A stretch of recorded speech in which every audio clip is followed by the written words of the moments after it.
آپ نذرانہ عقیدت کے طور پر حضور صلی اللہ علیہ وسلم کی شان میں نعت شریف پیش کریں. جناب عادل شبیر. تکبیر، رسالت محمد رسول اللہ. انشاءاللہ. جزاک اللہ. کوئی بات نہیں، انشاءاللہ محبت کے اظہار کے لیے آئے، لگاؤ محبت کے لیے اظہار کے لیے آئے سب انشاءاللہ ماشاءاللہ. کوئی بات نہیں. ندیم آپ چپ رہے. ہم بیٹھے ہیں نا، ہم بڑے بیٹھے ہیں، ہمیں پتہ ہے نا. آپ خاموش رہے.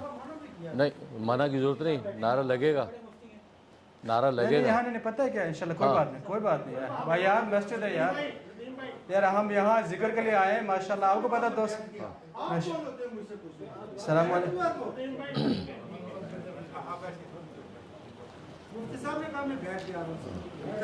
دیکھیں وہ آپ کو تو وہ مشہور حدیث کا پتہ ہی ہے کہ آپ صلی اللہ علیہ وسلم لیلۃ القدر جو ہے اس کا بیان کرنے کے لیے باہر کے 2 صحابہ میں اختلاف ہو گیا، اور اس کو تو یہاں برکت کے لیے برکت سمیٹ رہے ہیں. ہم یہاں سب آئے ہیں تو انشاءاللہ تعالیٰ کوئی بات نہیں. سب اپنے جذبات کا اظہار کرتے ہیں. آپ محبت ہے تو کوئی بات نہیں، انشاءاللہ اللہ برکت دے گا. جزاکم اللہ. السلام. یہ ہے ساتھ ہے انشاءاللہ. اللہ کرم. سارے حضرات صاحب پڑھیں انشاءاللہ، بہت مزہ آئے گا. یہ حمد ہے. سب حاضر، اللہ کا دربار ہے، مسجد ہے. حاضر ہے تیرے دربار میں ہم، حاضر ہے تیرے دربار میں ہم. اللہ کرم، اللہ کرم، اللہ کرم، اللہ کرم. دیتی ہے صدائے چشم نم. اللہ کرم، اللہ کرم، اللہ کرم، اللہ کرم. جن لوگوں پہ ہے انعام تیرا ان لوگوں میں لکھ دے نام میرا. جن لوگوں پہ ہے انعام تیرا ان لوگوں میں لکھ دے نام میرا. محشر میں میرا رہ جائے برم. اللہ کرم، اللہ کرم، اللہ کرم، اللہ کرم.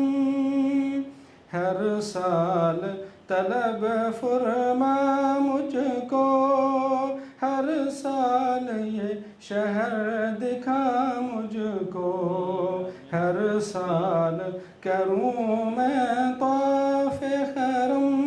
اللہ کرم، اللہ کرم. میری آنے والی سب نسلیں تیرے گھر آئے تیرا در دیکھیں. میری آنے والی سب نسلیں تیرے گھر آئے تیرا در دیکھیں. اسبابوں کو ایسے بہم. اللہ کرم، اللہ کرم، اللہ کرم، اللہ کرم. اور چند اشعار ہیں نعت کے، جیسے مجلس درود کا اللہ کے نبی صلی اللہ علیہ وسلم سیرت نبی کے ان کے ذکر سے صلاۃ والسلام بھی پڑھے ہیں، درود شریف بھی پڑھے ہیں، اور یہ مجلس ان کے کمالات، ان کی سیرت کے بیان کے حوالے سے ہے تو یہ بھی ذکر ہے. تو شاعر فرماتا ہے وہی زمانے میں عالی مقام ہوتا ہے، وہی زمانے میں عالی مقام ہوتا ہے. زباں پر جس کی درود و سلام ہوتا ہے. شرف یہ کس کو ملا ہے میرے نبی کے سوا، شرف یہ کس کو ملا ہے میرے نبی کے سوا، کہ عرش پر بھی خدا ہم کلام ہوتا ہے، کہ عرش پر بھی خدا ہم کلام ہوتا ہے. وہاں برس برستی ہے رحمت وہاں برستی ہے رحمت جہاں پہ ذکر نبی وہاں برستی ہے رحمت جہاں پر ذکر نبی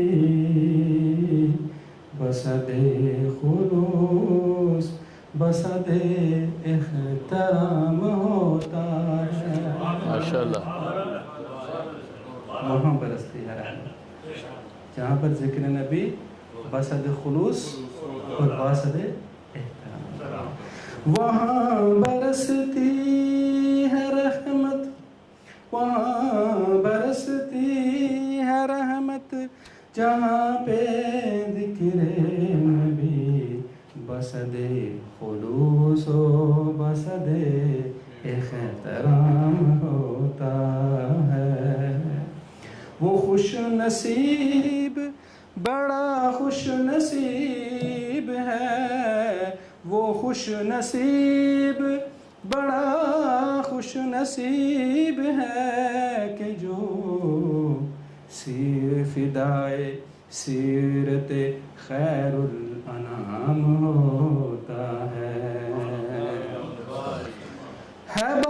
بادشاہی بھی آفاق اس کے قدموں میں ہے بادشاہی بھی آفاق اس کے قدموں میں جو بارگاہ نبی کا غلام ہوتا ہے جو بارگاہ نبی کا غلام ہوتا ہے پھر سنیں ہے بادشاہی بھی آفاق اس کے قدموں میں ہے بادشاہی بھی آفاق اس کے قدموں میں جو بارگاہ نبی کا غلام ہوتا ہے وہی زمانے میں عالی مقام ہوتا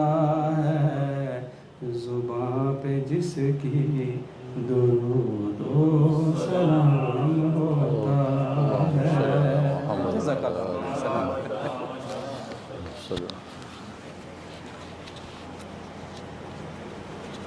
یہ تھے جناب عادل شبیر صاحب جو حضور صلی اللہ علیہ وسلم کے نذرانے عقیدت پیش کر رہے تھے وقت کافی ہو چکا ہے اور اب میں دست بدستہ گزارش کروں گا پیر طریقت رہبر شریعت مفتی اعظم امریکہ ڈاکٹر مفتی منیر احمد اخوند صاحب مدظ اللہ عالی سے کہ وہ اپنے خیالات سے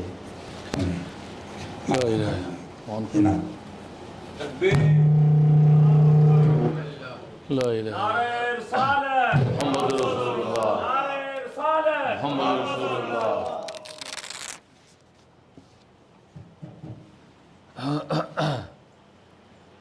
لا الہ الا اللہ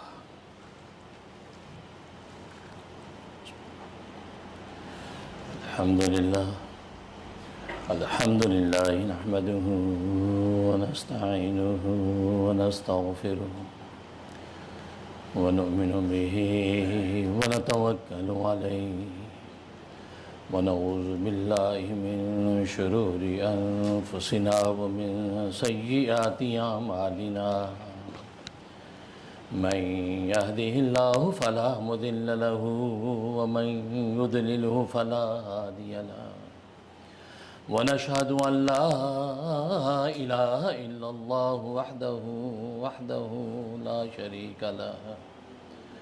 لا شريك له ولا نظير له ولا مثل له ولا مثال له ونشهد أن سيدنا وسندنا وشفيعنا وشفيع أمرنا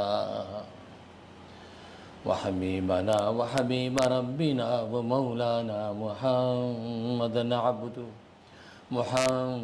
عبده ورسوله أرسله الله إلى كافة للناس بشيرا ونذيرا وداعيا إلى الله بإذنه وسراجا منيرا.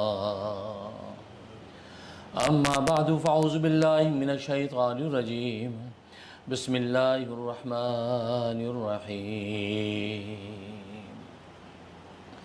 إن الله وملائكته يصلون على النبي يا أيها الذين آمنوا صلوا عليه وسلموا تسليما.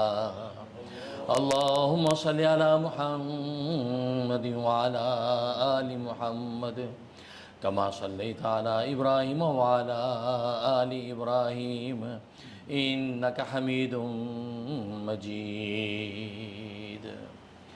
اللهم بارك على محمد وعلى آل محمد كما باركت على إبراهيم وعلى آل إبراهيم إنك حميد مجيد. اللهم صل على محمد النبي الأمي. اللهم صل على محمد النبي الأمي. اللهم صل على محمد بعدد كل داء ودواء وبارك وسلم. بسم الله الرحمن الرحيم. عن جابر بن عبد الله رضي الله تعالى عنه قلت يا رسول الله بأبي أنت وأمي أخبرني عن أول شيء خلقه الله قبل الأشياء. فقال رسول الله صلى الله عليه وسلم يا جابر إن الله خلق قبل الأشياء نورا نبيك من نوره فجعل ذلك النور يدور بالقدرة حيث شاء الله ولم يكن في ذلك الوقت لوح ولا قلم ولا جنة ولا نار ولا ملك ولا سماء ولا أرض ولا شمس ولا قمر ولا جن ولا انس. فلما اراد الله ان يخلق الخلق قسم ذلك النور اربعة اجزاء فخلق من الجزء الاول القلم ومن الثاني اللوح ومن الثالث العرش ثم قسم الجزء الرابع اربعة اجزاء فخلق من الجزء الاول الحملة ومن الثاني الكرسي ومن الثالث سائر الملائكة ثم قسم الجزء الرابع أربعة أجزاء فخلق من الجزء الأول السماوات ومن الثاني الأرضين ومن الثالث الجنة والنار ثم قسم الجزء الرابع أربعة أجزاء فخلق من الجزء الأول نور أبصار المؤمنين ومن الثاني نور قلوبهم ومن الثالث نور أنسهم وهو التوحيد لا إله إلا الله محمد رسول الله. رواہ المواہب اللدنیہ والخصائص الکبریٰ. حضرت جابر بن عبداللہ رضی اللہ تعالیٰ عنہ کہتے ہیں میں نے عرض کیا اے اللہ کے رسول صلی اللہ علیہ وسلم میرے ماں باپ آپ پر قربان ہو مجھے بتائیے کہ سب سے پہلے اللہ تعالیٰ نے کیا چیز پیدا کی. سب سے پہلے اللہ تبارک و تعالیٰ نے کس چیز کو پیدا کیا؟ آپ نے فرمایا اے جابر سب سے پہلے اللہ نے تیرے نبی کا نور اپنے نور سے پیدا کیا. سب سے پہلے نبی کا نور پیدا کیا اور وہ نور اللہ کی قدرت سے جہاں چاہتا پھرتا رہا. اس وقت نہ لوح تھا نہ قلم نہ جنت و دوزخ نہ فرشتے نہ آسمان و زمین نہ سورج و چاند اور نہ جن و انس. کچھ بھی نہیں تھا، نور محمدی تھا صرف. پھر جب اللہ نے مخلوق کو پیدا کرنا چاہا تو اس نور کو 4 حصوں میں تقسیم کر دیا. اس نور کے 4 حصے کر دیے. پہلے حصے سے قلم بنایا، دوسرے سے لوح بنائی اور تیسرے سے عرش بنایا اور چوتھے حصے کو مزید 4 حصوں میں تقسیم کر دیا. پہلے حصے سے عرش کے اٹھانے والے فرشتے یعنی حاملۃ العرش بنائے، دوسرے حصے سے کرسی بنائی اور تیسرے سے باقی فرشتے پیدا کیے. پھر چوتھے حصے کو مزید 4 حصوں میں تقسیم کر دیا. پہلے حصے سے آسمان بنایا، دوسرے حصے سے زمینوں کو بنایا اور تیسرے حصے سے جنت اور دوزخ کو پیدا کیا. پھر چوتھے حصے کو مزید 4 حصوں میں تقسیم کر دیا۔ پہلے سے مومنوں کی آنکھوں کا نور بنایا، اللہ اکبر، ایمان والوں کی آنکھوں کا نور بنایا۔ دوسرے سے ان کے دلوں کا نور پیدا کیا، اور تیسرے سے ان کے انس کا نور پیدا کیا، اور وہ انس توحید ہے۔ وہ توحید کیا ہے؟ لا الہ الا اللہ محمد الرسول اللہ۔ یہ حدیث مواہب اللدنیہ میں اور علامہ سیوطی رحمۃ اللہ نے خصائص الکبریٰ میں نقل فرمائی ہے۔ سب سے پہلے مشیت کی انوار سے نقش روئے محمد بنایا گیا، سب سے پہلے مشیت کی انوار سے نقش روئے محمد بنایا گیا، پھر اسی نقش سے مانگ کر روشنی بزم کون و مکان کو سجایا گیا۔ وہ محمد بھی احمد بھی محمود بھی، وہ محمد بھی احمد بھی محمود بھی، حسن مطلق کا شاہد بھی مشہود بھی، علم و حکمت پہ وہ غیر محدود بھی، ظاہراً امیوں میں اٹھایا گیا۔ اس کی رحمت بے حد و بے انتہا، اس کی رحمت بے حد و بے انتہا، اس کی شفقت بے حد و بے انتہا، جو بھی عالم جہاں میں بنایا گیا اس کی رحمت سے اس کو سجایا گیا۔ اللہ اکبر، محمد رسول اللہ زندہ باد۔ مجھے حشر کا غم کس لیے ہے قاسم، مجھے حشر کا غم کس لیے ہے قاسم، میرا آقا ہے وہ، میرا مولا ہے وہ، جس کے دامن میں جنت بسائی گئی، جس کے ہاتھوں سے کوثر لٹایا گیا۔ بزرگان محترم، برادران عزیز اور میری اسلامی بہنیں، جیسا کہ آپ جانتے ہیں کہ آج یہ سیرت النبی کا جلسہ Kashmir Islamic centre Yonkers New York کے اندر منعقد کیا جا رہا ہے، اور آج مورخہ 19 سپٹمبر 2025 بروز جمعۃ المبارک ہے۔ ظاہر ہے کہ نسبتوں سے قیمتیں بدل جاتی ہیں۔ آج کی اس تقریب کی نسبت محمدی ہے صلی اللہ علیہ وسلم، اور ابھی آپ نے طویل حدیث سنی ہے کہ نسبت محمدی ہی وجہ تخلیق کائنات ہے۔ نور محمدی کو پیدا نہ کیا جاتا تو یہ کائنات ہی پیدا نہ ہوتی۔ اور پھر جیسے کہ آپ نے طویل حدیث سنی ہے کہ اس نور محمدی ہی کے ذریعے سے ساری کائنات، عرش و فرش، ایک ایک چیز، ذرہ کائنات پیدا کیا گیا ہے۔ اس سے سرکار دو عالم صلی اللہ علیہ وسلم کی اس نور محمدی کی عظمت کا اندازہ آپ لگا سکتے ہیں کہ سب سے پہلی کائنات کے اندر کوئی تخلیق کی اللہ تبارک و تعالیٰ نے تو سب سے پہلے محمد مصطفیٰ احمد مجتبیٰ نبی آخر الزماں کا نور محمدی پیدا فرمایا۔ تو آج کی اس تقریب کو اس نسبت محمدی حاصل ہے، اور نسبتوں سے قیمتیں بدل جاتی ہیں۔ بلکہ اس پر امام رومی رحمۃ اللہ علیہ کے قصہ سناتا ہوں جس سے آپ کو نسبت کی قیمت کا پتہ چلتا ہے۔ لکھا ہے کہ ہارون رشید بادشاہ کے زمانے میں ہارون رشید بادشاہ اپنے ایک وزیر کے گھر میں گیا، تو وزیر کے بچے سے ہارون رشید بادشاہ نے سوال کیا کہ بیٹا بتا، یہ تیرے ابا کا گھر اچھا ہے یا میرا محل اچھا ہے؟ تو بچے نے کہا کہ میرے ابا کا گھر اچھا ہے۔ تو وزیر نے آہستہ سے کان میں بچے سے کہا نہیں بیٹا کو بادشاہ صاحب آپ کا محل اچھا ہے۔ کہا کہ نہیں ابا، میرے ابا کا گھر اچھا ہے۔ تو بادشاہ بڑا حیران ہوا کہ بچہ یہ اس گھر کو اچھا کہتا ہے، میرے محل کو اچھا نہیں کہتا۔ کہنے لگا کہ بیٹا یہ تیرے ابا کا گھر تو کوئی خاص گھر نہیں ہے، میرا محل تو بڑا قیمتی ہے، وہاں تو جو ہیرے جواہرات کی تجوریاں ہیں، سونے چاندی بچھے ہوئے ہیں، عسکری اور لشکری قوت اس کی طرف متوجہ ہیں، اتنا عالی شان گھر تیری نظر میں اچھا نہیں ہے، اور تیرے ابا کا گھر تیری نظر میں اچھا ہے، آخر کیا بات ہے؟ تو بچے نے عجیب بات کہی، کہا کہ بادشاہ سلامت، جس بادشاہ کی وجہ سے وہ محل اچھا ہے وہ بادشاہ اس وقت میرے ابا کے گھر میں بیٹھا ہے،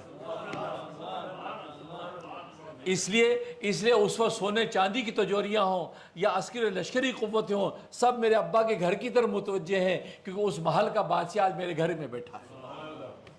اس پر امام رومی فرماتے ہیں دیکھو نسبت سے قیمت بدل جاتی ہے کہ بادشاہ جہاں بیٹھا وہی بادشاہی بن جاتی ہے، اور خالی محل کی کوئی قیمت نہیں رہتی۔ بالکل اسی طریقے سے وہ دل، جس دل میں بادشاہوں کا بادشاہ اتر آتا ہے، وہ دل ساری کائنات سے اچھا ہے۔ حدیث قدسی ہے لا یسونی ارضی ولا فی السماء، میری ذات اتنی بڑی ہے، میری کبریائی اتنی بڑی ہے کہ آسمان و زمین کی وسعتوں میں نہیں سما سکتی، ولاکن یسونی فی قلبی عبد المومن التقی، لیکن جب میں سمانے لگتا ہوں تو مومن متقی کے دل میں سما جاتا ہوں، اور وہ دل ساری کائنات سے اچھا ہے۔ تو آج کی اس تقریب کی نسبت رسول اللہ صلی اللہ علیہ وسلم کے ساتھ ہے، اور ایسی تقریب تو عشق و مستی لے کے آتی ہے، اس میں وارفتگی ہے، اس میں سکون نہیں، اس میں عشق کی جولانی ہے، اس میں نعرہ تکبیر بھی ہے، اس میں نعرہ رسالت بھی ہے۔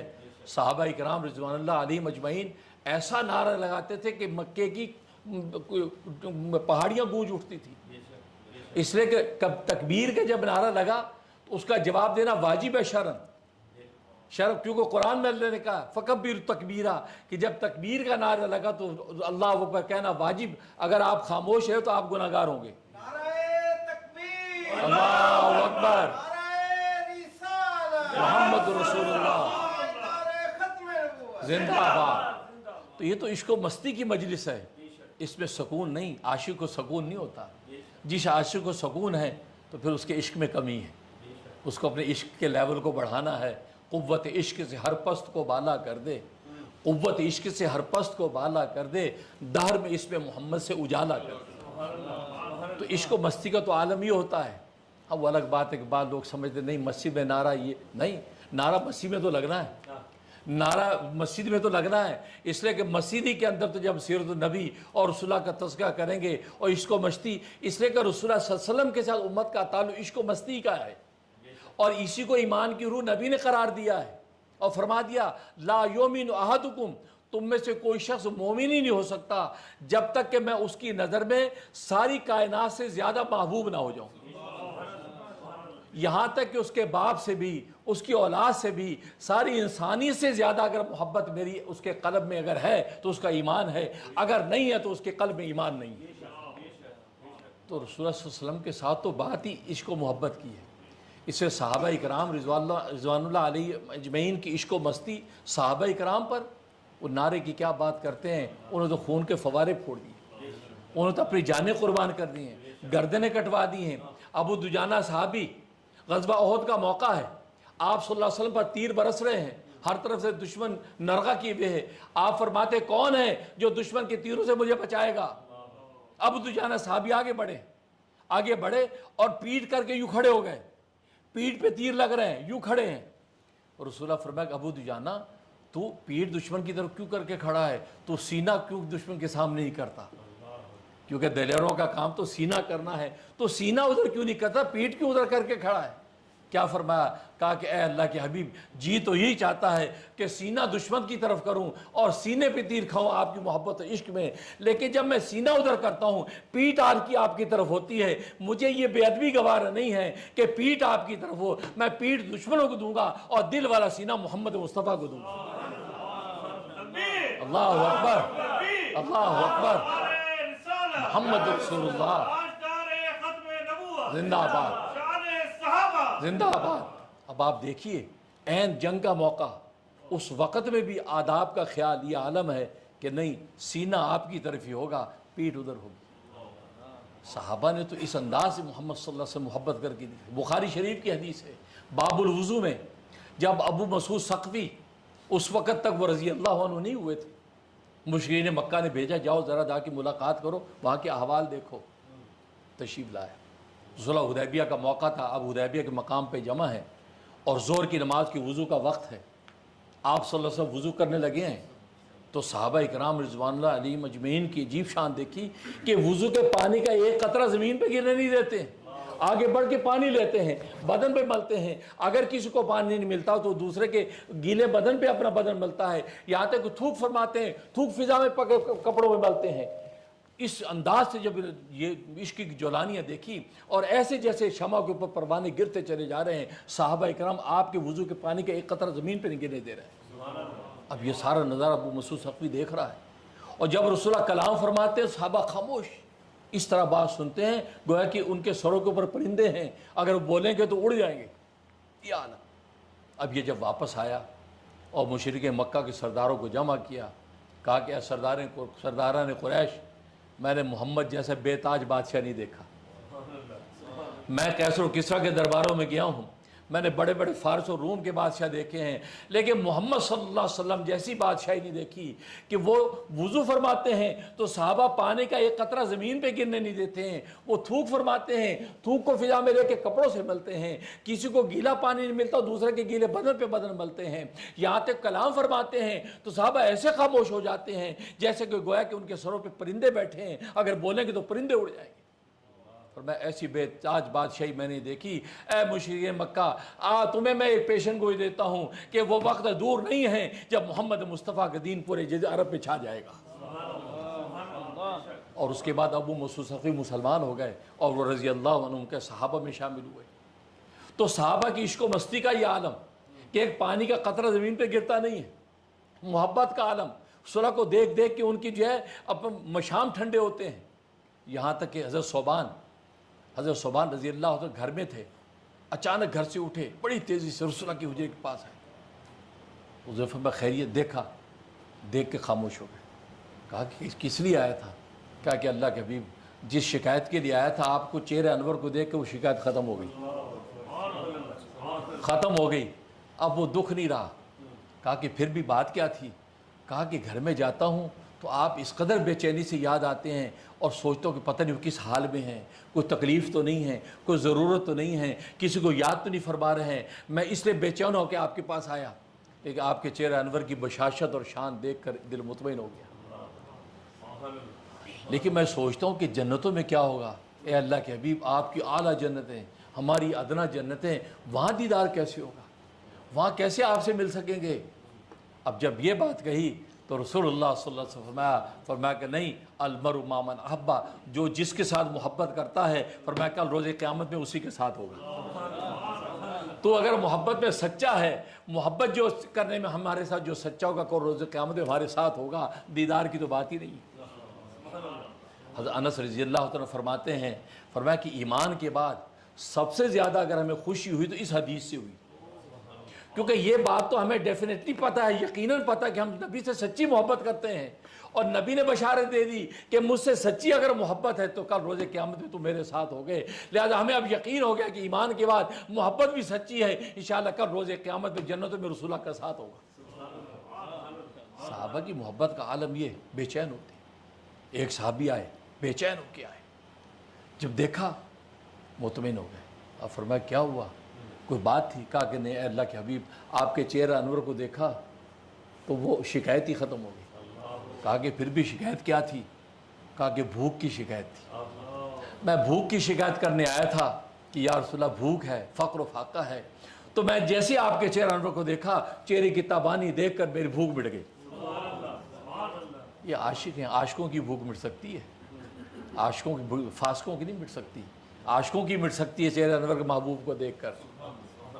فرمایا کہ بھوک مٹ گئی تو اس نے اپنے پیٹ سے پتھر اٹھا کے دکھا کہ اللہ کے بھی ایک پتھر باندھا ہوا پیٹ پہ۔ رسول اللہ اپنے دامن ہٹایا، فرمایا دیکھیں تیرے نبی نے 2 پتھر باندھے ہیں، نبی بھی اس بھوک میں پیچھے نہیں ہے، وہ بھی تمہارے ساتھ ہی ہے، میں بھی بھوکا ہوں، تیرے پیٹ پہ 1 پتھر ہے تو تیرے نبی کے پیٹ پہ 2 پتھر ہیں۔ نبی بھی ہو تو ایسا ہو۔ تبھی صحابہ نے پھر اسلام کا زمانے میں سکہ بٹھا دیا، اپنی مثال آپ ہے یاران مصطفیٰ، انہوں نے بھی واقعی عشق و مستی کا حق ادا کر دیا۔ پھر رسول اللہ صلی اللہ علیہ وسلم نے پھر صحابہ کی جو شانیں بیان کی ہیں، صحابہ کے ساتھ جو ملاطفت و محبتیں کی ہیں، اس کی کوئی نظیر نہیں۔ یہاں تک کہ کہہ دیا اصحابی کالنجوم، میرے صحابہ ستاروں کی مانند ہیں، بِأَيِّ مُقْتَدٍ اهْتَدَيْتُمْ، کسی بھی ایک ستارے اور صحابی کا دامن پکڑ لو گے ہدایت پا جاؤ گے۔ جیسے خود آپ کی ذات تو آفتاب ہے، لاکھ ستارے ہر طرف، ظلمت شب جہاں جہاں۔ اب لاکھوں ستارے رات کو ہوتے ہیں لیکن رات کا اندھیرا چھٹتا نہیں ہے، تو شاعر یہ کہتا ہے لاکھ ستارے ہر طرف، مطلب ہر زمانے میں نبی آتا رہا لیکن ظلم اور شرک کی جو ہے گھٹا ٹوپ اندھیرا چھٹا نہیں ہے، ہر نبی آ کے اپنی ٹمٹماتی چراغ کی روشنیاں دیتا چلا گیا۔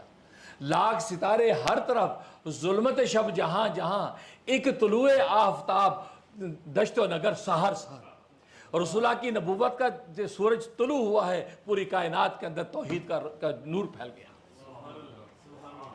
تو نبی پاک صلی اللہ علیہ وسلم کے ساتھ تو عشق و مستی کی جولانی ہوتی ہے کہ محمد سے وفا تو نے تو ہم تیرے ہیں، کی محمد سے وفا تو نے تو ہم تیرے ہیں، یہ جہاں چیز ہے کیا لوح قلم تیرے ہیں۔ اور ابھی آپ نے حدیث میں سن لیا کہ یہ لوح قلم تو نور محمدی سے تو بنے، نور کے ایک حصے سے لوح بن رہی ہے، نور کے ایک حصے سے قلم بن رہا ہے، نور کے ایک حصے سے عرش بن رہا ہے، نور کے ایک حصے سے کرسی بن رہی ہے، نور کے ایک حصے سے ساتوں آسمان بن رہے ہیں، نور کے ایک حصے سے ساتوں زمینیں بن رہی ہیں، نور کے حصے سے عرش اٹھانے والے فرشتے بن رہے ہیں، نور کے ایک حصے سے سارے ملائکہ ملکوتی پوری کی پوری کائنات بن رہی ہے۔ قدم قدم پر گویا کہ جو بھی کائنات کے اندر ایک ایک چیز نظر آتی ہے سب کی سب نور محمدی کا فیض ہے۔ تبھی تو نبی نے فرمایا انا اول خلقا و آخر باسا، میں پیدا سب سے پہلے ہوا ہوں اور ظاہر سب سے آخر میں ہوا۔ اور اس کو سمجھانے کے لیے علماء ایک مثال دیتے ہیں، فرمایا پرکار کے ذریعے سے جب آپ دائرہ کھینچتے ہیں تو اس پرکار کی نوک سے سب سے پہلے مرکزی نقطہ متعین کرتے ہیں، اس کے بعد پینسل سے پرکار سے دائرہ کھینچتے ہیں، نقطہ ابتدا اور نقطہ انتہا جب آپس میں ملتے ہیں تو دائرہ مکمل ہو جاتا ہے، اور جب پرکار اٹھاتے ہیں تو مرکزی نقطہ ظاہر ہوتا ہے۔ فرق بس یہی مثال ہے، جب اللہ تبارک و تعالی نے دائرہ نبوت بنانے کا ارادہ کیا تو سب سے پہلے اس نبوت کا مرکزی نقطہ متعین کیا، مرکزی نقطہ متعین کیا، اور پرکار کو جب گھمایا ہے دائرہ نبوت کی تو آدم علیہ السلام سے اس کی ابتدا کی اور عیسیٰ علیہ السلام پر انتہا کی۔ مبتدا منتہا جب آپس میں ملے ہیں دائرہ مکمل ہو گیا، جب پرکار اٹھی ہے تو مرکزی نقطہ محمد مصطفیٰ کی نبوت کا ظاہر ہو گیا۔ اللہ اکبر، اللہ اکبر، محمد رسول اللہ زندہ باد۔ تو مرکزی نبوت ظاہر ہو گئی۔ اب دیکھو مبدا اور منتہا دونوں پاس پاس تھے، آدم اور عیسیٰ پاس پاس تھے، اس قربت کی وجہ سے اللہ نے دونوں میں مماثلت پیدا کی، آدم کو بغیر ماں باپ کے پیدا کیا، عیسیٰ کو بغیر باپ کے پیدا کر دیا۔ آدم کو آسمانوں سے زمین پہ اتارا اور عیسیٰ کو زمینوں سے آسمانوں پہ آباد کر دیا، کیونکہ آپس میں قریب قربت مماثلت کی وجہ سے اللہ تبارک و تعالی دونوں یہ اوصاف پیدا کر دیے، ایک کو بغیر ماں باپ کے پیدا کیا تو دوسرے کو بغیر باپ کے پیدا کیا۔ اور مرکزی نبوت جب ظاہر ہوئی، اور مرکز کا کمال یہ ہوتا ہے اس مرکز کا فیض تمام طرف برابر جاتا ہے، لہٰذا سرکار دو عالم صلی اللہ علیہ وسلم کا فیض اس نور محمدی کا سارے انبیاء کو پہنچ رہا ہے، پہلے انبیاء کو بھی بعد والے انبیاء، گویا کہ پہلے انبیاء کو بھی پہنچ رہا ہے، حضرت عیسیٰ علیہ السلام بعد میں تشریف لانے والے ہیں، وہ بھی فیض محمدی مربور ہو رہے ہیں۔ تو اس سے پتہ چلتا ہے کہ آپ کو جو نبوت دی اس نبوت کی عجیب شان ہے۔ تبھی تو بیت المقدس کے اندر حدیث میں جیسے آتا ہے، انبیاء کرام جب وہاں جمع ہوئے، ہر نبی نے اپنے اپنے فضائل بیان کیے، خود سرکار دو عالم صلی اللہ علیہ وسلم جب آئے آپ نے اپنے فضائل بیان کیے، 10 فضائل تقریباً بیان کیا، آپ نے 10 فضائل بیان کیے، اور آخری فضیلت جو بیان کی وہ فرمایا کہ اللہ نے مجھے فاتح بنایا اور خاتم بنایا، فاتح اور خاتم بنایا، کہ جعلنی فاتح و خاتمہ، مجھے فاتح بنایا، مطلب فتح کا یعنی مجھ سے دروازہ کھولنا نبوت کا، مجھ سے ابتدا کی نبوت کی اور مجھ پر انتہا کی نبوت کی۔ ابتدا کیسی ہوئی؟ ابتدا اس طرح ہوئی کہ خود نبی فرماتے ہیں کہ جب پوچھا گیا کہ آپ کو نبوت کب ملی، فرمایا کنت نبیًا وآدم بین ماء و طین، مجھے تو اللہ نے اس وقت سے نبوت دے دی تھی، ابھی آدم کا گارہ تیار ہو رہا تھا، کیونکہ آپ کی ذات کو آپ کی روح کو نبوت عطا کر دی گئی، آپ کو آپ کی روح کے اندر ہی نبوت کی ملا دی گئی تھی، لہذا دوسروں کو تو بعد میں نبوتیں مل رہی ہیں، آپ صلی اللہ علیہ وسلم کو تو روح ہی کے اندر نبوت ڈال دی گئی، اس لیے آپ کی نبوت ذاتی ہے۔ اس لیے علماء علم کی زبان میں کہتے ہیں آپ کی نبوت ذاتی ہے، آپ کی ذات ہی کے اندر گویا کہ بلٹ ان ہے آج کی زبان میں، اور دوسرے جو ان کی نبوت عرضی ہے ان پر بعد میں ان کو عطا کی گئی، اور یہ سارا محمد مصطفیٰ کی نبوت کا فیض ہے، نور محمدی کا فیض ہے جو سارے نبیوں کو پہنچ رہا ہے۔ تو آپ تو اتنے شان والے نبی ہیں، اس کی تو کوئی نظیر نہیں ہے۔ تبھی جب آپ نے یہ بات بیت المقدس میں یہ بات کہی کہ جعلنی فاتح و خاتمہ، اللہ نے مجھے فاتح و خاتم بنایا، ابتدا بھی مجھ سے کی کائنات کی اور نبوت کی انتہا بھی مجھ پر ہی ہے، اور میرے بعد یہ کائنات کی انتہا ہے، اس لیے فرمایا انا والساعۃ کہاتین، میں اور قیامت یوں قریب قریب ہیں کیونکہ میرے بعد اب قیامت ہے، ابتدا کائنات کی مجھ سے ہوئی، انتہا بھی میرے پہ ہو جانی ہے۔ جب یہ بات کہ ابراہیم بیچ میں اٹھ کے آ گئے، حالانکہ اپنی باری پہ کہہ چکے، اٹھ کے آ گئے اور سارے انبیاء کو کہنے لگے افضلکم محمد صلی اللہ علیہ وسلم، یہ وہ فضیلت ہے جس کی وجہ سے محمد تم سے افضل ہو گئے، یہ وہ کمالات ہیں جو ابھی محمد نے ذکر کیے ہیں، انہی کی وجہ سے تو محمد انبیاء کی جماعت تم سے افضل اسی وجہ سے ہو گئے ہیں۔ اللہ تبارک و تعالی نے یہ کمالات اس نبی کو عطا کیے۔ اور آپ جانتے ہیں کہ نبی کو سارے نبیوں کے کمالات عطا کر دیے، مزید کمالات تو دیے حسن یوسف دم عیسیٰ ید بیضا داری آنچ خوبہ ہمہ دارن کی تو تنہا داری، سارے انبیاء کے کمالات ایک محمد مصطفیٰ کو عطا کر دیے۔ اس لیے آپ تو ایسے شان والے نبی، ان کی شانیں بیان کرتے جائیں تو شانیں بیان نہیں ہوں گی، بیان کرنے والے تھک جائیں گے۔ تبھی تو لکھا ہے کہ ایک عربی شاعر نے بہت طویل قصیدہ لکھا اور آخر میں اس سے چند اشعار لکھے جس کے اندر اپنی اعتراف ہے، گویا کہ وہ ناتوانی کر لی، اس نے اپنے عجز کا اعتراف کر لیا، جس کو اردو شاعر نے یوں کہا کہ تھکیے فکر رسا مدہ باقی ہے۔ سوچنے کی ساری جو قوتیں تھک گئی ہیں، مزید کیا لکھوں ان کی مدح میں، میری رسا گویا کہ فکر رسا تھک گئی ہے، لیکن مدح ابھی بھی باقی محمد کی۔ تھکیے فکر رسا مدح باقی ہے اور قلم آبلہ پا مدح باقی ہے۔ قلم نے اتنا طویل ترین سفر کیا کہ اس کے پاؤں میں آبلے پڑ گئے ہیں، لیکن مدح محمد کی ابھی بھی باقی ہے۔ تھکیے فکر رسا مدح باقی ہے اور قلم آبلہ پا مدح باقی ہے۔ تمام عمر لکھا مدح باقی ہے اور ورق ہوا تمام مدح باقی ہے۔ اللہ اکبر، محمد رسول اللہ زندہ آباد۔ تو حقیقت تو یہ، ہم تو حصہ ڈالنے کے لیے آئے ہیں، حصہ ڈالنے آئے، ورنہ آپ کی مدح کا حق ادا نہیں کیا جا سکتا۔ لا یمکن ثناء کما کان حقہ بعدد خدا بزرگ تو قصہ مختصر۔ بس یہ قصہ مختصر، پہلے خدا اس کے بعد مصطفیٰ، بس خدائی کے بعد جو اعلیٰ مقام وہ محمد مصطفیٰ کا ہے، پہلے خدا اس کے بعد مصطفیٰ۔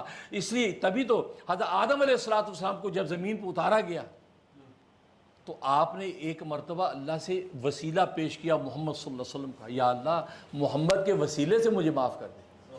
تو اللہ نے کہا آدم تجھے کیا معلوم یہ محمد کون ہے؟ کہا کہ یہ تو مجھے پتہ نہیں کہ کون ہے، لیکن میں جب جنتوں میں تھا تو میں نے عرش الہی کے اوپر ایک دستاویز دیکھی تھی، وہ لکھا ہوا تھا لا الہ الا اللہ محمد الرسول اللہ۔ تو میں نے سوچا کہ اللہ نے اپنے نام کے ساتھ جس شخصیت کا نام لکھا ہے تو یہ شخص یقین اللہ کی نظر میں محبوب و مقبول ہے، بڑی کوئی برگزیدہ شخصیت ہے۔ اور پھر اللہ نے اپنے نام کے بعد واو کا فاصلہ بھی نہیں دیا، حالانکہ دونوں الگ الگ سینٹنس ہیں، لا الہ الا اللہ ایک سینٹنس، وہ محمد رسول دوسرا سینٹنس ہے، اور جب سینٹنس دوسرا شروع ہو، جملہ دوسرا تو واو آتا ہے، اینڈ آتا ہے، لیکن یہاں واو نہیں ہے، لا الہ الا اللہ محمد رسول اللہ۔ تو آدم علیہ السلام نے کہا کہ میں نے سوچا کہ اللہ تیرے نام کے بعد جس کا نام ہے یہ ضرور کوئی برگزیدہ ہے، لہذا اس کے وسیلے سے تجھ سے معافی مانگتا ہوں۔ اللہ تبارک و تعالیٰ نے فرمایا اے آدم تو ٹھیک کہتا ہے، یہ تیری ذریت میں نبی آخر الزمان ہے محمد، تیری ذریت میں نبی آخر الزمان ہے، اگر میں نے اس کو پیدا نہ کرنا ہوتا تو آدم تجھے بھی پیدا نہ کرنا، مجھے چونکہ اس کو پیدا کرنا تھا تو تبھی آدم تجھے پیدا کیا، اور تیرے ذریعے سے آگے ذریت چلتی چلی گئی یہاں تک کہ سب سے آخر میں محمد مصطفیٰ ظاہر ہوں گے۔ تو جب یہ وسیلہ پیش کیا تو اللہ تبارک و تعالی نے آپ کی معافی کا اعلان کر دیا کہ ٹھیک ہے تو پھر پڑھ دو ربنا ظلمنا انفسنا وان لم تغفر لنا وترحمنا لنکونن من الخاسرین۔ دیکھو محمد کے وسیلے سے آدم کی معافی ہو رہی، اور سب سے پہلا وسیلہ وہ آدم نے پیش کیا۔ آج بہت سے نادان کہتے ہیں یہ وسیلہ پکڑنا جائز نہیں، یہ کیا ہوتا ہے جی، وسیلہ کیا ہوتا ہے؟ نہیں جی اسیلہ ہونا چاہیے، ہم بھی کہتے ہیں اسیلہ بھی کرو، لیکن وسیلے کو آپ منع کیوں کرتے ہیں؟ سب سے پہلے بابا آدم نے وسیلہ پکڑا ہے، سب سے پہلا وسیلہ بابا آدم نے پکڑا اپنی معافی کے لیے، اس لیے کہ وسیلے کا مطلب اصل یہ ہوتا ہے کہ انسان اپنے آپ کو اس قابل نہیں سمجھتا، میرا کیا متھا اور منہ ہے کہ خدا کے سامنے میں کوئی یا اللہ مجھے معاف کر دے، ایندہ منہ متھا یا اللہ ایندے صدقے معاف کر دے، اللہ اس کی وجاہت کو دیکھ کے معاف کر دیتا ہے۔ وسیلے کے اندر اگر غور کرے تو وہ تواضع ہے، عاجزی ہے، ندامت ہے۔ وسیلہ پیش کرنے والا اپنے آپ کو اس قابل نہیں سمجھتا کہ ڈائریکٹ اللہ سے میں کچھ مانگوں، وہ کہتے یا اللہ میرا کی منہ متھا، تیرے نبی کی ذات کے صدقے سے تو مجھے معاف کر دے، اللہ اس کی ذات کے صدقے سے اس کو معاف کر دیتا ہے، اور اس کی یہ ندامت اللہ کو زیادہ پسند آتی ہے۔ اس لیے وسیلہ جو ہے یہ تو ایمان والوں کا، تبھی تو اہل سنت والجماعت کا برحق عقیدہ یہ ہے کہ وسیلہ پیش کرو۔ وسیلے سے جلدی اللہ تبارک و تعالیٰ دعائیں سنتا ہے.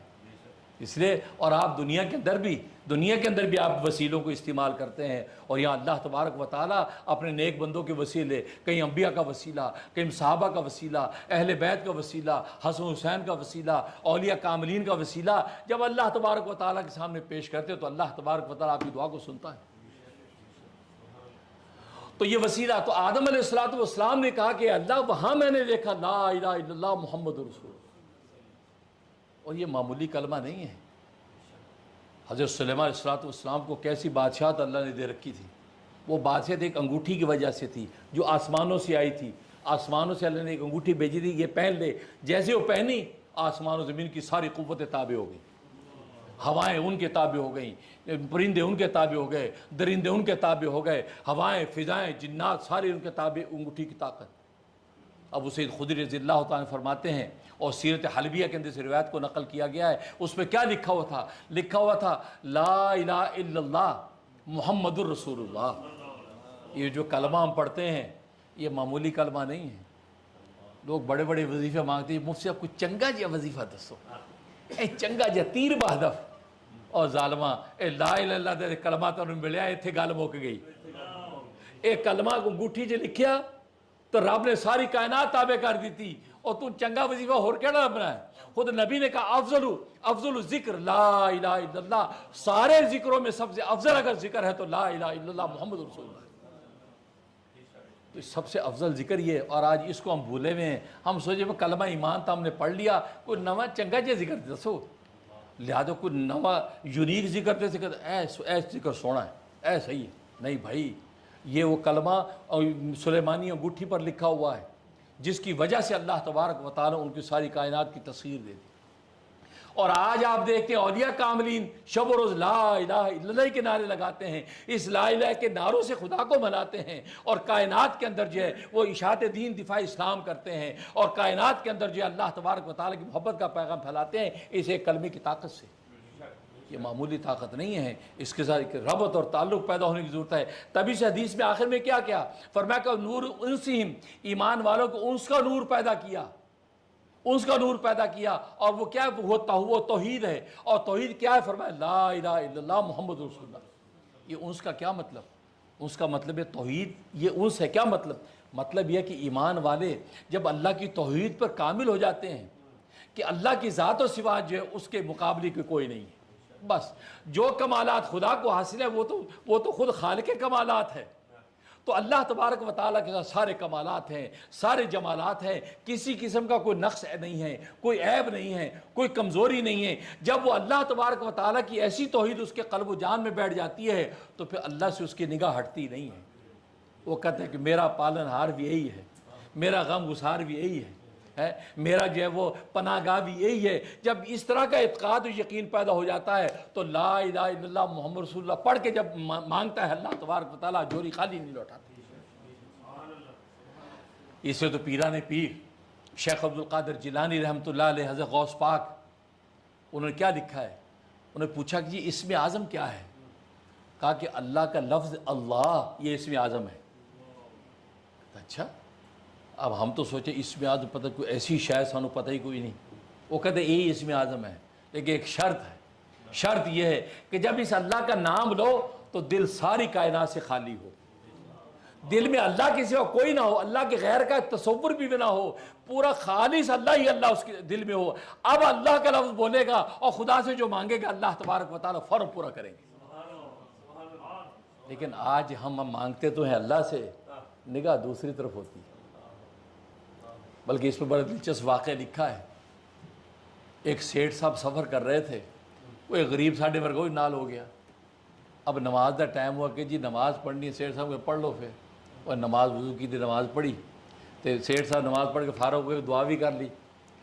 وہ غریب آدمی دعا کر رہے ہیں, نماز پڑھی, یا اللہ تینوں پتہ میں بڑا غریب ہاں, میرے گھر فریج بھی نہیں ہے, کھان نو روٹی نہیں ہے, بچے بھوکے مر دے نے, یا اللہ رزق عطا فرما دے, یا اللہ رزق. دعا کر رہے اچھی اچھی, مانگ اللہ تو رہا ہے, سنا آپ سیٹھ صاحب نو رہے. ساڈیاں آئے دعاواں نے, اچھا ہماری آج دعائیں یہ ہیں, مانگتے اللہ سے, سناتے سیٹھ صاحب کو کہ حاجی صاحب کی نظر پہ جا ذرا, اب وہ دعا کر کے فارغ ہوا. اب انہیں سوچا کہ سیٹھ صاحب پوچھے اچھا کی گل خیریت ہے, گھر سب صحیح ہے؟ سیٹھ صاحب کہتا ہے میں کوئی نہیں دینا تینوں کچھ. وہ بڑا پریشان, کیوں سیٹھ صاحب یہ تو کی مطلب؟ کہتا مطلب یہ ہے کہ تو مینوں دھوکہ دے رہے ہیں, تو سنا اللہ نو کہہ اللہ نے مانگا اللہ تو رہے ہیں اور سنا مینوں رہے ہیں. جے تو سناندا بھی اللہ نو اور جو منگدا بھی اللہ تو اللہ میاں میرے دل پا دے میں تیری مدد کردا, لیکن تو چونکہ تیرے منگنے بھی خلاص نہیں ہے لہٰذا اس وجہ سے منافق کی مدد نہیں ہوتی. آج ہمارے مانگنے میں بھی اخلاص نہیں ہے. ہم جب مانگتے ہیں تو ہم کہتے ہیں ذرا آواز پہ جائے کانے نال سے ہیں, وہ سوچے گی یار نہیں روندے روندے نظر آنے کی اکھا یہ کیوں رو دی خیریت ہے, بس چھڈو جی تسی کی کر نہیں پھر سن دس رہن دے بس نہیں دسو ساڈے لے کوئی خدمت اسی کراں گے نہیں چھڈو جو تواڈے تسی نہیں کر سکتے. ایویں ڈرامہ کیتی جاندا وہ بندے ہور چا ہن واہ ہو گئی دسو مسئلہ کی بس $5000 چاہیے. وہ بندہ ادھر ادھر ویکھدا کی آخیا آواز نہیں آئی. وہ بھی اب کوئی ایک شیر کا پتہ کہتے آواز نہیں آئی. وہ ایک ٹیلی فون کیتا سی نے کسی نے ہیلو یار وہ قرضہ دے یار تو لے کے دیتی نے 50,000 دے یار. انہیں جی میں سنیا کہتا ہاں جی منصور صاحب آواز نہیں آ رہی. یار آواز کیوں نہیں آ رہی؟ پھر بولیا یار آواز نہیں آ رہی. اچھا پہلے زمانہ سیل فون کا زمانہ نہیں سی, وہ ایکسچینج ٹیلی فون کا زمانہ ایکسچینج وچ آپریٹر بولیا جناب چودھری صاحب آواز تو آ رہی ہے. تو کہا تینوں آ رہی ہاں کیا تو دے دے. تو آج ہماری ہر بھائی اب مخلص بن جاؤ یار, رب سارا کچھ بھی. اور دیکھو تواڈی شان کی بیان کی تھی نبی نے, وہ نور دا جو ساڑی اکھاں دا نور اس نور نہ بڑھایا تھا. مومن دی اکھ اور مومن کی آنکھ کے نور کو کیوں کہا؟ اس لیے کہ مومن کی آنکھ ہی نبی کو نبی پہچانتی ہے. وہی نبی کی عظمت کو پہچانے گی. ابو جہل کی آنکھ تو نہیں پہچانے گی, عتبہ شیبہ ولید کی آنکھ تو نہیں پہچانے گی. مومن کی آنکھ, وہ آنکھ اگر روشنی نہیں بھی ہے, عبداللہ ابن مختوم اندھا نابینا صحابی ہے, وہ آنکھیں بند ہے اس کے باوجود کہہ رہا اشہد ان لا الہ الا اللہ و اشہد ان محمد رسول اللہ. اور یہاں تک کہ اس آنکھ کے نور سے اویس کرنی نے دیکھا بھی نہیں ہے, وہاں سے بیٹھ کے کہہ رہا ہے اشہد ان لا الہ الا اللہ و اشہد ان محمد رسول اللہ. تو یہ فرمایا کہ یہ ہماری آنکھوں مومن کی آنکھ, لہذا مومن کی آنکھ اب اگر معصیت دیکھے, حرام دیکھے, گناہ دیکھے تو پھر تو آپ نے اس نور کی قدر نہیں کی. ہماری آنکھ کا نور اللہ نے اس نور سے بنایا جو نور محمدی کا حصہ ہے. اور آج ہم اس نور سے کیا دیکھ رہے ہیں؟ یہ سوشل میڈیا آپ کے سامنے ہے, کیا ہو رہا ہے. میں اس پہ اس پاکیزہ مجلس میں لانا نہیں چاہتا. یہ سوشل میڈیا ہماری آنکھوں کے نور کو فنا کرتی ہے. صبح شام بیٹھے ہوتے اور دیکھتے کسی نے نہیں ویکھیا, سارے بندے کھڑکیاں شڑکیاں, آپ کلہ ہی ہے, کلہ نہیں ہے تو کلہ نہیں. اے کرامن کاتب 2 تیجا اللہ اور چوتھا تو آپ, 4 بندے بیٹھے نے, تینوں پتہ ہی نہیں. اور اللہ قرآن میں کہہ رہا ہے اللہ یعلم خائنۃ الاعین وما تخفی الصدور, اللہ جانتا ہے آنکھوں کی چوری کو اور جانتا ہے جو کچھ تمہارے سینوں میں ہے. آنکھوں کی چوری کو جانتا ہے. کالا چشمہ پہن کے تو آنکھیں مٹکاتے پھرتے ہو, آنکھ کہاں کا گناہ دیکھ رہی ہے؟ اللہ فرماتا تیری آنکھوں پہ میری آنکھوں کا پہرا ہے. اور پھر دل کے اندر جو تم منصوبے بنا رہے ہو معصیت و گناہ کے, وہ سارے منصوبے میں دیکھ رہا ہوں, مجھے پتہ ہے. اللہ نے تنبیہ کر دی قرآن. اور آج ہم کہتے کوئی بھی نہیں. ایک اللہ والے بیٹھے تھے, کوئی کہتے تھے کلے بیٹھے ہو, میں بیٹھ جاؤں کمپنی ہو جائے گی. کہتے کلہ تو نہیں ہے. کیا نہیں جی تو کلے بیٹھے سارے کھا پی رہے ہیں, پکنک منا رہے ہیں, تو کر کے میں کلہ نہیں ہے گا. کہ جی کیویں؟ کہتے میرے 2 کرامن کاتبین نے, تیجا اللہ, چوتھا میں 4 بندے بیٹھے ہیں, میں کلہ کی تھی. اللہ آج ہم نے سمجھ دیا میں کلہ ہوں. لونلینس, بچہ کہتا ہے لیو می الون, لیو. تو ان بچوں کا ذہن بیٹا آپ کبھی الون نہیں ہو سکتے.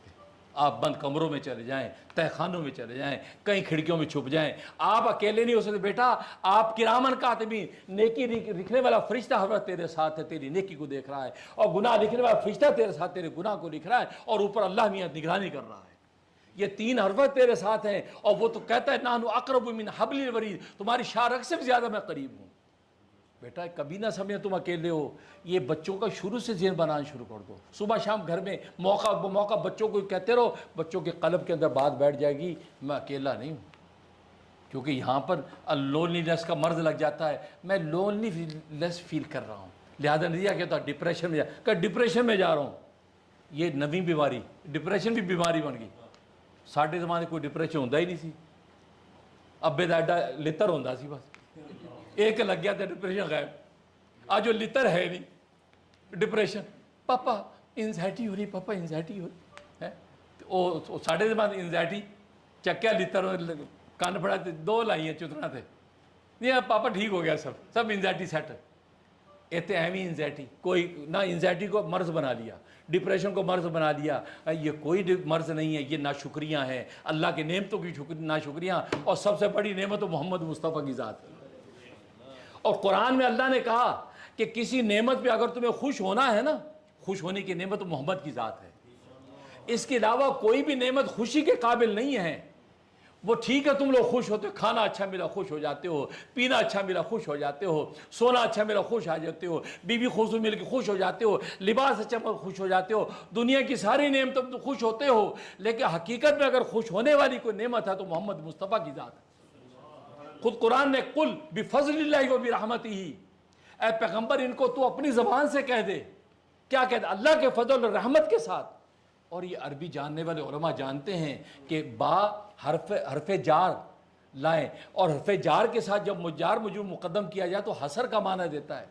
اللہ ہی کے فضل کے ساتھ، وبرحمتی، اور اسی ہی کی رحمت کے ساتھ، اور فضل اور رحمت سے مراد محمد مصطفیٰ کی ذات ہے۔ پھر اس کے بعد کیا؟ فبذالک، پھر فا لے کیا، پھر ذالکہ، اس میں اشارہ رہا کہ پھر اس کے اہتمام پیدا کر دیا، اہتمام در اہتمام، کہا کہ اللہ ہی کی فضل کے ساتھ، اسی کی رحمت کے ساتھ، اور فرمایا پھر اسی کے فضل کے ساتھ، اسی کے ساتھ کیا ہے؟ فَلْيَفْرَحُوا، خوشیاں مناؤ، تمہیں محمد کی نعمت ملی ہے، اس پر تم خوش ہو جاؤ، خوشی مناؤ۔ فرمایا کہ یہ ایک ہی نعمت ایسی ہے کہ جو خوشی کے قابل ہے، حقیقت میں دوسری کوئی نعمت خوشی کے قابل ہی نہیں۔ دیکھو اللہ نے کس عنوان سے ذکر کیا، تو پھر آپ کہو گے نہیں یار اور بھی بہت کچھ ہوتا ہے ہم خوش ہوتے ہیں۔ فرمایا کہ فرمایا کہ یہ جو نعمت ہے نبی کی ذات کی نعمت، ہوا خیر مما یجمعون، جو تو دنیا کا کوڑا کرکٹ اکٹھا کرتے ہو اور دنیا کی باقی نعمتوں کو نعمت سمجھ کے اکٹھا کرتے ہو، وہ محمد کی ذات ان سب سے بہتر ذات ہے۔ یہ قرآن بول رہا ہے، قرآن بول رہا ہے، اللہ تبارک و تعالیٰ قرآن میں ہمیں بتا رہے ہیں اصل اگر کوئی نعمت جس پہ خوش ہونا چاہیے وہ محمد کی ذات ہے۔ اس سے کہ ظاہر ہے کہ ساری کائنات کے کمالات لے کے وہ نبی آیا، کائنات پھیلی تو لامحدود تھی، کائنات پھیلی تو لامحدود تھی، جب سمٹی تو محمد مصطفیٰ کا نام بن کے رہ گئی۔ تو گویا کہ کائنات کے اندر پورے کمالات پھیلے ہوئے ہیں، انبیاء کے کمالات پھیلے ہوئے ہیں، جب ساری کائنات کے کمالوں کو سمیٹا تو محمد مصطفیٰ بن گیا۔ اس سے آپ کی تبھی تو کہا، اور پھر دوسرے مقام پہ اللہ نے کہا، عجیب بات فرمائی، لقد من اللہ علی المؤمنین، یعنی اس نعمت کا احسان جتلایا۔ پہلے تو کہا کہ نعمت جو قابل خوشی اگر ہے تو یہ محمد کی ذات ہے، پھر دوسرے مقام پہ فرمایا کہ لقد من اللہ، قابل خوشی کیوں ہے؟ اس لیے کہ لقد من اللہ علی المؤمنین اذ بعث فیہم رسولا، کہ اللہ تبارک و تعالیٰ نے تم پر احسان کیا ہے، تم پر امتنان کیا ہے کہ تم لوگوں میں محمد مصطفیٰ کی ذات بھیجی ہے، کہ آپ کی ذات جو ہے وہ سرمایہ ہدایت ہے کہ اس کی کوئی نظیر نہیں ہے، یا تو خوشی کی قابل تو یہی نعمت ہے۔ اور آج ہر بات پہ تو خوش ہوں گے، ہر نعمت پہ خوش ہوتے ہیں، لیکن محمد کی ذات ہمیں ملی اس پہ خوش نہیں۔ اور اظہار خوشی کے لیے ہمیں صلاۃ و سلام کا حکم ہو گیا کہ اس نعمت کے اوپر صلاۃ و سلام پڑھو۔ ان اللہ و ملائکتہ یصلون علی النبی، بے شک اللہ بھی اور فرشتے بھی صلاۃ و سلام پڑھتے ہیں نبی پر۔ یا ایھا الذین آمنوا، اے ایمان والو، صلو علیہ وسلموا تسلیما، تم بھی اس نبی کے اوپر صلاۃ و سلام پڑھو۔ یعنی واحد عبادت ہے کہ اللہ تبارک و تعالیٰ خود شریک ہیں، خود اظہار کر رہے ہیں کہ میں بھی صلاۃ و سلام بھیج رہا ہوں، فرشتے بھی بھیج رہے ہیں، ایمان والو تسی اپنا بھلا چاہتے ہو تو تسی بھی بھیجو، اس میں بھلا تہاڈا ہے، نبی دا نہیں۔ اور مزے کی بات، صلاۃ و سلام یہ واحد دعا ہے۔ دیکھو دعا سے دوسروں کو فائدہ ہوتا ہے نا، تبھی تو آپ جی آپ میرے لیے دعا کریں، جی ہمارے لیے دعا کریں، کیونکہ اس کی دعا سے آپ کو فائدہ پہنچے گا۔ لیکن صلاۃ و سلام واحد دعا ہے جس کا فائدہ نبی کو نہیں پہنچتا، آپ کو خود پہنچتا ہے، کیونکہ یہ دعا اللہم صلی علی محمد، اے اللہ محمد صلی اللہ علیہ وسلم پر اپنی خاص رحمت نازل فرما، آپ دعا کر رہے ہیں۔ فرمایا کہ دعا آپ نبی کے لیے کر رہے ہیں رحمت کی، نبی آپ کی رحمت کا محتاج نہیں، وہ تو وما ارسلناک الا رحمۃ للعالمین، وہ سارے جہانوں کے لیے رحمت بنا کے بھیجا گیا، وہ تو رحمت اللہ کی رحمت بھی غوطے کھا رہا ہے، آپ کی رحمت کی ضرورت نہیں ہے۔ ہاں فرمایا کہ جب تم اس کے لیے رحمت کی دعا کرتے ہو، اللہ تبارک و تعالیٰ تمہارے اوپر اپنی 10 رحمتیں اتار دیتے ہیں۔ من صلی علیہ واحدۃ، جو مجھ پر ایک دفعہ رحمت کی دعا کرتا ہے، فرمایا صلی اللہ علیہ عشرہ، اللہ تبارک و تعالیٰ اس پر 10 رحمتیں اتار دیتے ہیں۔ یہ تو دیکھو اس نعمت کا شکرانہ پڑھا صلاۃ و سلام، صلاۃ و سلام پڑھو، جب موقع صلاۃ و سلام پڑھو اور صلاۃ و سلام کثرت سے پڑھتے چلے جاؤ گے، دنیا کی ضرورتیں اللہ پوری کر دے اور آخر میں نجات عطا فرما دے گی۔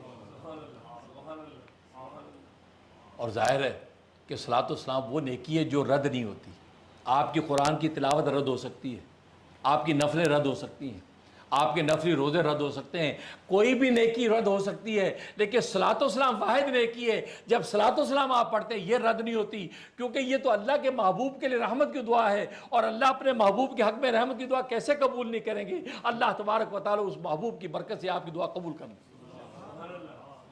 اس لیے نبی نے کہا کہ تم دعائیں مانگا کرو تو اس کے ابتدا اور انتہا کے اندر، اور تم یہ مجھ پر صلاۃ و سلام پڑھا کرو، اس لیے کہ جب یہ تمہاری دعائیں میرے صلاۃ و سلام کے آسمانوں پر جائیں گی تو اللہ کی رحمت سے یہ بعید ہے کہ اللہ صلاۃ و سلام کو قبول کر لے اور تمہاری دعا کو رد کر دے، پر میرے صلاۃ و سلام کی برکت سے تمہاری دعا بھی قبول ہو جائے گی۔ ابھی آپ نے دیکھا کہ ہم صلاۃ و سلام پہ دعا ختم کرتے ہیں، اور اللہ نے ہماری نماز بھی صلاۃ و سلام پہ ختم کی تھی۔ نماز خالص اللہ کی عبادت ہے، وہاں تو توحید ہی توحید ہے، غیر کا شائبہ بھی نہیں ہے، لیکن اس میں صلاۃ و سلام آ رہا ہے۔ نبی کے مقام کو پہچانو، اس کی عظمت کو جانو۔ ایک تو اذان جس میں خالص اللہ کا ایک اعلان ہے، اس میں بھی اشہد ان محمد رسول اللہ جب تک نہیں ہوتا اذان مکمل نہیں ہوتی ہے۔ اور نماز تو خالص عبادت اللہ تبارک و تعالیٰ کی، اللہ کے غیر کی نفی کر کے کھڑا ہوتا ہے، لیکن جب بیٹھا تحیات میں اللہم صلی علی محمد تو گویا کہ صلاۃ و سلام پڑھ کے آپ سلام پھیرتا ہے۔ اس سے آپ اندازہ کریں کہ نبی کریم صلی اللہ علیہ وسلم پر صلاۃ و سلام پڑھنے کی وجہ سے آپ کی نماز قبول ہو رہی ہے، کیونکہ اللہ صلاۃ و سلام قبول کر لے باقی نماز رد کر دے، یہ ہو نہیں سکتا۔ اللہ تبارک و تعالیٰ اس کی برکت سے تمہاری نماز بھی قبول کر لے۔ تو نماز جیسی خالص توحیدی عبادت کے اندر اللہ تبارک و تعالیٰ صلاۃ و سلام پہ ختم کیا ہے، اور آپ یہ اس عظمت کو نہ پہچانے تو آپ کی بد نصیبی ہے، ورنہ نبی پاک صلی اللہ علیہ وسلم کی عظمت کے کیا کہنے۔ تو میں نے کہا کہ ہم تو حصہ ڈال رہے ہیں، وہی بات ہے نا کہ یوسف علیہ السلام کے خریداروں میں لائن لگی ہوئی تھی، ایک بڑھیا بھی کھڑی، ایک بڑھیا بھی اون کی کٹی لے کے کھڑی ہے، کہا کہ بی بی تو کی میں کھڑی ہیں؟ کہا تو یوسف کو خریدنا ہے۔ وہ ہنس پیا، کیا کہ مائی اتنے تو بڑے بڑے خزانے رہ کے کھڑے، وزیر اعظم میں لائن لگ گیا ہے، یہ اون کی گٹی سے یوسف ملے گا؟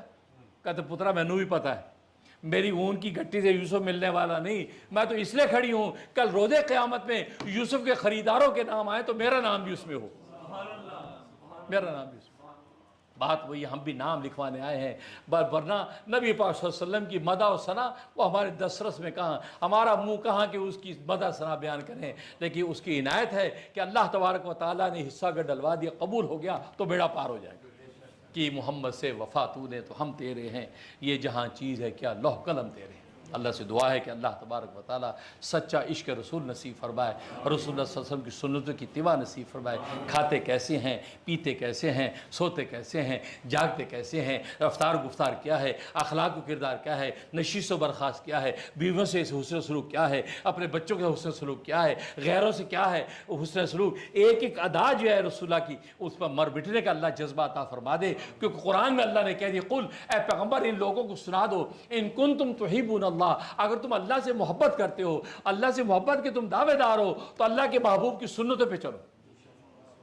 اللہ کے محبوب جو بھی فرمایا کہ ان کنتم تحبون اللہ فاتبعونی، تو تم اللہ سے محبت کے اگر دعوے دار ہو تو پھر اللہ کے محبوب کی سنتوں پر عمل کرو۔ جب سنتوں پہ عمل کرو گے تو اللہ کہتے ہیں ہم دو انعام دے دیں، یحببکم اللہ تمہیں اپنا محبوب بنا لیں گے، اللہ تمہیں اپنا محبوب بنا لیں گے، اور اللہ جب محبوب بنا لے تو پھر بیڑا پار آسان۔ اسے داتا گنج بخش صاحب رحمۃ اللہ علیہ نے، جو لاہور میں جن کا مزار اقدس ہے، ان کی کتاب کشف المحجوب، کیا تصوف سلوک کا جو خزانہ ہے، اس پہ وہ بحث چھیڑتے ہیں، بحث یہ چھیڑتے ہیں کہ اللہ کا عاشق ہونا افضل ہے یا اللہ کا محبوب ہونا افضل ہے، تو فیصلہ آخر میں یہی کرتے ہیں کہ اللہ کا محبوب ہونا افضل ہے۔ کہتے ہیں اس لیے کہ عشق کے میدان میں تو آزمائشیں آتی ہیں، تکالیف آتی ہیں، عاشقوں کو پتھر بھی پڑتے ہیں، کانٹے بھی بچھائے جاتے ہیں، کہ یہ نہ ہو کہ گھبرا کے راستہ چھوڑ بیٹھے۔ تو عاشق گھبرا کے راستہ چھوڑ بیٹھتے ہیں، ہر ایک تو مجروح نہیں بنتا ہے، اس لیے فرمایا تو عاشقوں کا معاملہ خطرناک ہے، ان کو تو یہ سبق دیا جاتا ہے بس چلا چل قطع راہ عشق اگر منظور ہے، بس چلا چل قطع راہ عشق اگر منظور ہے، یہ نہ دیکھ ہم سفر نزدیک ہے یا دور ہے، مشکلیں عاشق کو ہیں پس قبل از دیوانگی، دیوانہ ہونے سے پہلے مشکل لگی ہے، مشکلیں عاشق کو ہیں پس قبل از دیوانگی، کچھ دنوں غم سہ لیا پھر عمر بھر مسرور ہے۔ عاشقوں کو یہ کہا جاتا صبر و تحمل سے چلتے رہو، یہ نہ پوچھو منزل کتنے کدو پہنچائیں گے، نہیں، یہ عاشقہ کا کام نہیں، عاشقہ کا کام سفر۔ فرمایا کہ یہ کٹھن سفر ہے۔ محبوب ہونے کا مطلب ہے اللہ تبارک و تعالی جب اپنا آپ کو محبوب بنا لیتا پھر انگلی پکڑ کے لے کے چلتا ہے۔ جیسے چھوٹا بچہ آپ کا محبوب ہے، اس کی انگلی پکڑ کے اس بچے کو گود میں لے کے بچاتے بھی ہیں، اس کو کھلاتے بھی ہیں، اس کو سلاتے بھی ہیں، اس کو بناتے پہناتے بھی ہیں، قدم قدم پہ تم اس بچے کی ٹیک کیئر کرو، بچوں کو کوئی پرواہ نہیں، وہ دیکھ کر بس بھی۔ فرمایا کہ جب اللہ محبوب بنا لیتا تو تمہاری حالت یہ ہوتی ہے شادہ فرح چلے جاتے ہو، اللہ انگلی پکڑ کے جنتوں میں پہنچا رہا ہے۔ اس سے فرمایا محبوب، اور محبوب بننے کا راستہ کیا بتا دیا؟ فرمایا فتبعونی، اس محبوب کی اداؤں پہ مربوطی، اس کی سنتوں کو اپنی زندگی میں لے آؤ۔ اور ایک تو محبوب ہو گیا، فرمایا یغفر لکم ذنوبکم، بلکہ نہ صرف اللہ تمہیں اپنا محبوب بنا لے گا بلکہ اللہ تمہارے سارے گناہوں کو معاف کر دے گا۔ یہ سنت کی اتباع پر، اس محبوب کی ادا پر مٹنے پر اللہ ہمارے سارے گناہ معاف کر رہا ہے۔ اب بندے کو اور چاہیے کیا کہ اللہ کی محبوبیت مل جائے، ضرورتیں پوری ہو جائیں، آخر میں نجات ہو جائے، مغفرت مل جائے، اس کے علاوہ چاہیے کیا ہے؟ فرمایا کہ نبی کی اداؤں پہ مر مٹے، نبی سے عشق کر کے دکھا دو، یہ سارا کچھ عطا کر دیا جائے۔ اللہ سے دعا ہے کہ اللہ تبارک و تعالی عمل کرنے کی توفیق نصیب فرمائے۔ وآخر دعوانا الحمدللہ رب العالمین۔ ربنا تقبل منا انک انت السمیع العلیم وتب علینا انک انت التواب الرحیم۔ اللہم ارنا الحق حقا وارزقنا اتباعہ وارنا الباطل باطلا وارزقنا اجتنابہ۔ یا اللہ ہمارے گناہوں کو معاف فرما، یا اللہ ہماری خطاؤں سے درگزر فرما، یا اللہ آج سیرت نبی کا جلسہ تھا، یا اللہ ہماری سیرت نبی کی تقریب کو قبول منظور فرما۔ یا اللہ ہم نے جو اظہار عشق و محبت کیا ہے اپنی بساط کے مطابق، یا اللہ اس کو شرف قبول عطا فرما۔ سرکار دو عالم صلی اللہ علیہ وسلم کی خاص نسبت محمدی سے ہمارے قلوب کو منور فرما، ہمارے قلوب کو منور فرما۔ یا اللہ ان کا قرب خاص عطا فرما۔ یا اللہ تو اپنے فضل و رحمت کے ساتھ ہمارے ظاہر باطن کو سنوارتے، ہمارے ظاہر باطن کو پاک فرما۔ یا اللہ ہمیں تو اپنی پاک محبت نصیب فرما، نبی کی پاک سنتوں پر عمل کرنے کی توفیق نصیب فرما۔ یا Allah Kashmir Islamic centre Yonkers New York کے اندر یا اللہ یہ جلسہ ہے، یا اللہ یہ جن لوگوں نے جس بھی حوالے سے اس میں حصہ ڈالا ہے، یا اللہ ان کی اس حصے کو قبول و منظور فرما۔ یا اللہ ان کو برکت عطا فرما۔ یا جتنے منتظمین ہیں، معاونین ہیں، محبین ہیں، یا اللہ سب کو جزائے خیر عطا فرما، سب پر اپنی خصوصی رحمت برکت نازل فرما۔ یا اللہ رحم ٹی وی کے ذریعے سے دنیا بھر میں جو لوگ ہمارے ساتھ شریک ہیں، یا اللہ ان کی شرکت کو قبول و منظور فرما، اور محمد مصطفیٰ صلی اللہ علیہ وسلم کے ساتھ عشق الہی کی دولت نصیب فرما۔ یا اللہ ہمیں سب کو عاشقان مصطفیٰ بنا، یا اللہ ہمیں عاشقان مصطفیٰ بنا۔ یا اللہ عشق الہی کا یا اللہ عالی مقام ہمیں نصیب فرما۔ یا اللہ عشق الہی کا عالی مقام عطا فرما۔ یا اللہ اس کی برکت سفیل سے نبی پاک صلی اللہ علیہ وسلم کے ساتھ یا اللہ عشق محمدی نصیب فرما، عشق محمدی سے اللہ ہمارے قلوب کو منور فرما۔ ربنا آتنا فی الدنیا حسنہ، یا اللہ دنیا میں بھی عیش و آرام کی زندگی عطا فرما، وفی الآخرۃ حسنہ، اور آخرت میں بھی عیش و آرام کی زندگی عطا فرما، وقنا عذاب النار، یا اللہ ہمیں جہنم کے عذاب سے محفوظ فرما۔ یا اللہ تیرے حبیب کی امت دنیا میں جہاں جہاں آباد ہے، یا اللہ ان کو آباد و شاد فرما۔ یا اللہ ان کے رزق حلال کے یا اللہ خزانے ان پر کھول دے، یا اللہ ان کی تکلیف پریشانی دور فرما۔ جہاں جہاں امت یا اللہ پریشان ہے، مغلوب ہے، یا اللہ ان کو غلبہ نصرت عطا فرما، ان کی پریشانی کو دور فرما۔ یا اللہ امت کو پستی سے بلندی عطا فرما، پریشانی سے عافیت نصیب فرما۔ یا اللہ اس امت کو سرکار دو عالم صلی اللہ علیہ وسلم کے صدقے اور توفیل سے یا اللہ اس کی اجتماعی گناہوں کو معاف فرما۔ یا اللہ اس امت سے جو کوتاہی غلطی ہو رہی ہے، یا اللہ سرکار دو عالم کے صدقے، ان کے رحمت للعالمین کے صدقے یا اللہ معاف فرما۔ یا اللہ امت کو معاف فرما، امت کو اتحاد و اتفاق نصیب فرما۔ یا اللہ ظالموں کو کیفر کردار تک پہنچا۔ یا اللہ امت کو سر بلند فرما، اسلام کا پرچم بلند فرما۔ یا اللہ نبی کے دین کو حاوی فرما۔